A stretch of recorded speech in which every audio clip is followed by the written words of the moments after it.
Alright guys, what's up? So we got some real talk for you today. So Cordell competed in a competition yesterday. Yep. Your body fat would be where now? You've got to be pretty damn lean. Probably like the high sixes probably. Okay. 6.5. So super shredded. So right now, if Cordell puts on a waistband and tells you, hey, this is how I got lean, you're probably going to buy into it. If Cordell does a sit-up routine and says if you do this every day for 30 days, that's how you're going to get abs like mine, you're probably going to buy into it. And that's what's happening on social media, especially TikTok right now.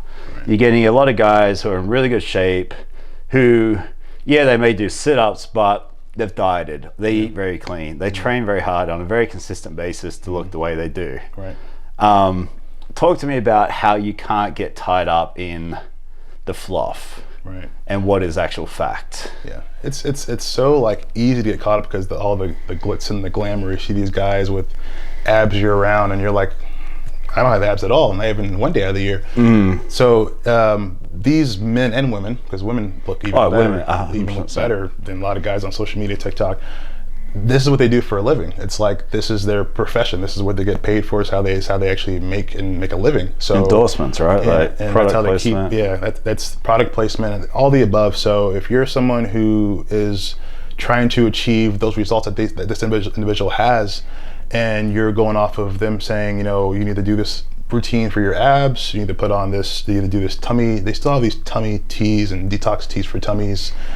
The waist trainers. Yeah, the waist trainer still. And I'm not saying that none of that doesn't work, but it's like, you know, what was that particular person's base that they use on the daily basis to actually lose the body fat and get in shape? We know these are things that they added on, like the waist trainers and teas and this and that, but you know, what was their actual main factor that was the make or break for them to actually get in shape? It was actually what they were eating on a daily basis, and then them doing that consistently for months and years on end. So I know it's not their job to say, you know, hey, this is what we do for a living, guys, so don't expect this belt and waist and thing to work for you the way it works for me, because it's not their job, but that's what they should be saying to an extent. You know, people who ask me, hey, you know, how do you get so shredded? I'd let them know I've been, you know, training for years and doing abs for years, and it's just consistent work. And you know, if I'm wearing a waist trainer, you know, I'll let them know that I it's something that I'll wear maybe to help with pulling water out, but it's not something that was like a make or break for me. But there are people who actually are advocates of the waist trainers and say that it helps them out a lot. And I always say all the time, if it works for you, then keep on doing it. But a lot of people will get discouraged when they're, you know, buying these tummy teas and detoxes and weight loss teas and bands from their, you know, favorite follower on TikTok influencer, and they don't get the results they want. They get discouraged. So it's marketing, right? The main thing about it is they're supposed to have you to where you get, you know, gravitated towards it because it's marketing, and that's their job to do that. And that's how they make the money. So what we're kind of getting at is to get lean, to lose weight. It's diet. It's still, people don't want to hear that though. That D word, yeah. And it sucks, and it's boring, and it's hard, and it takes time. And you were pretty lean before you even started dieting for this competition, and you still had to diet your butt off for the last, 4 to 6 weeks, would you say? That's the thing. Still everything that goes in and out of your mouth right now has been 100% strict because you had a goal. And you can say it's a waist trainer, I did this ab routine, but it wasn't. It was your entire lifetime of training, understanding, knowledge, applying that knowledge, full circle, still refining, still like you still haven't got it down pat. You're still learning. Exactly. So don't buy in. If you see some guy saying do this sit-up routine for 10 minutes a day for 30 days and you're going to look like me, you're not. Simple as that. You listen to someone like this, hey, if you go to the gym consistently for 5 years and you eat this way consistently for 5 years, then you might get there. But there's no quick fixes to anything in life, whether you like it or not. I wish there was, but there isn't. Nothing worthwhile comes easy. Yeah, it's definitely a good idea to throw different variables in.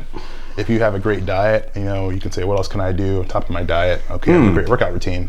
What else can I do with that? You can add more and more things on, but there's never a shortcut. We're always going to try at least once or twice to find something that's a miracle product or a miracle cream or miracle belt, because we want that instant gratification always. We always want to be, and especially if you hear those, it's marketing, we know that too. We hear the marketing tactic of results in 4 weeks, results in 6 weeks, and we figure, okay, let's try it at least.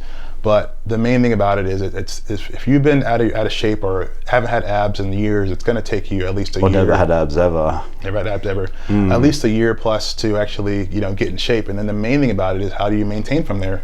You do some kind of crazy detox or intense regimen of working out, and how do you diet, something like that, right? How do you maintain? You're going to go out here and lose your mind trying to maintain that particular diet, opposed to slowly applying yourself month on month, until changing your lifestyle. Keyword, which is we always say, you must change your lifestyle, because it's a lifestyle change. To go from never having abs to having abs, how could it not be a lifestyle change, in my opinion? But when you really think about it, my lifestyle never had it to where I can have abs, but now I want it to be that way. You've got to change your lifestyle. What are you doing on a daily basis has to be changed for the daily basis, not for the few months out of the year, for the daily basis. For the quick fix. Yeah. I like what you said, like to maintain those results. If you do like a juice diet or you do like the Biggest Loser type thing, they all rebounded, right? They all put the weight back on. Anyone who does any type of crazy yo-yo diet, yo-yo diet means they. Let's just quickly go into that. Yo-yo diet meaning you drop a significant amount of weight and you don't maintain that. Right. But the problem by dropping so much weight so quickly is you lose muscle.